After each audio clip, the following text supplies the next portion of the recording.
In 1912, the small town of Norfolk, Virginia, witnessed a tragedy so shocking it still lingers in history.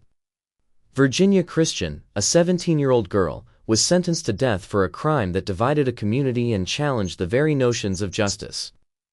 How could a child be deemed responsible enough to face execution? Tonight, we uncover the harrowing story of Virginia Christian, a story of innocence lost, societal prejudice, and a justice system that left little room for mercy. Virginia Christian was born into poverty in Norfolk, Virginia, at the turn of the century. Her early life was a struggle, living with her grandmother and facing the harsh realities of a society that offered few opportunities for black children, especially girls. She learned to navigate adult responsibilities early, helping with household chores and sometimes working for local families just to survive. Despite the hardships, she had moments of childlike curiosity and dreams, which were often overshadowed by the relentless challenges of her environment. By the time she reached 17, Virginia had already endured more than most adults. Her personality reflected a mixture of resilience and vulnerability, a girl forced to grow up too fast. The pressures of her world, combined with her youth, would soon collide in a tragic incident that society would remember for decades.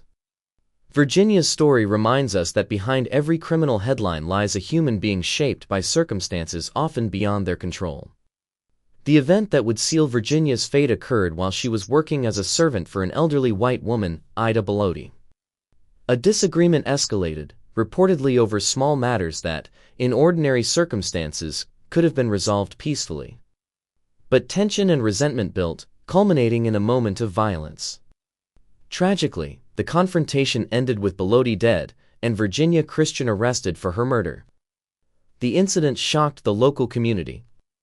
Newspapers quickly sensationalized the story, framing Virginia as a dangerous delinquent despite her young age. Yet the tragedy was also a reflection of the complex social and racial dynamics of the era, where a black teenager accused of harming a white woman faced nearly insurmountable prejudice. This was not just a story of crime, it was a story of societal bias and a justice system unprepared to weigh compassion against punishment. Virginia Christian was arrested swiftly, and the news spread like wildfire. The local and national press painted a picture of fear and danger, portraying her as a threat to society. Public opinion demanded justice, but very few considered her age or the circumstances that led to the incident. The outcry reflected not only shock but also deep-seated racial prejudice, which heavily influenced the perception of her crime.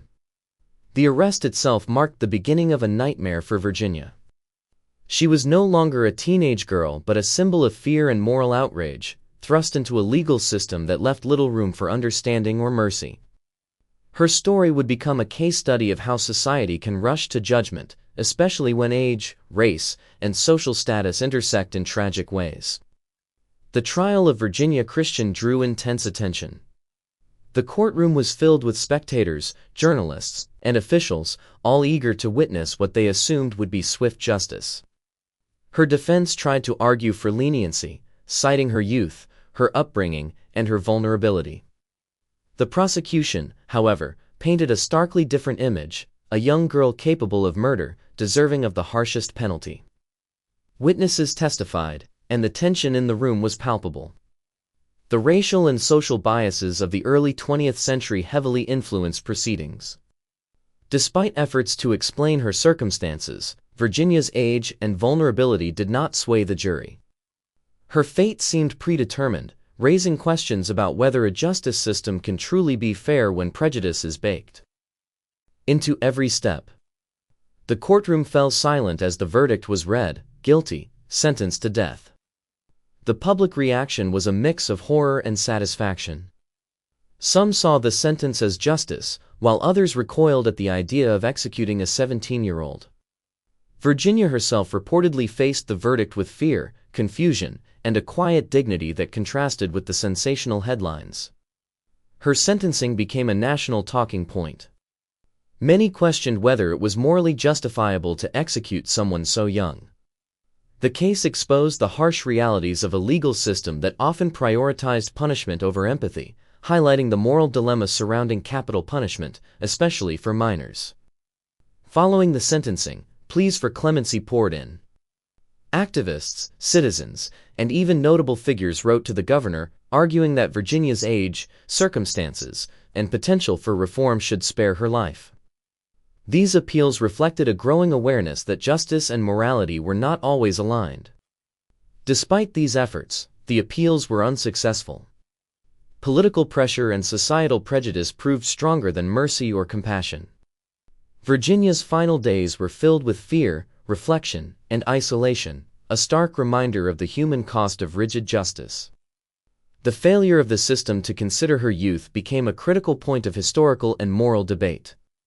The day of Virginia Christian's execution was tense and somber. Guards escorted her to the gallows while a crowd waited, some morbidly curious, others quietly horrified. Virginia's composure in her final moments was a haunting contrast to the fear and tension surrounding her. Witnesses described her as quiet, almost resigned. The execution itself was swift, but the psychological and moral impact lingered. A teenage girl had been legally put to death, and society was forced to confront the chilling implications of a system that allowed such an outcome. Her death became a symbol of lost innocence and the stark consequences of social prejudice. News of Virginia's execution spread nationwide, sparking debates across newspapers, courts, and academic circles.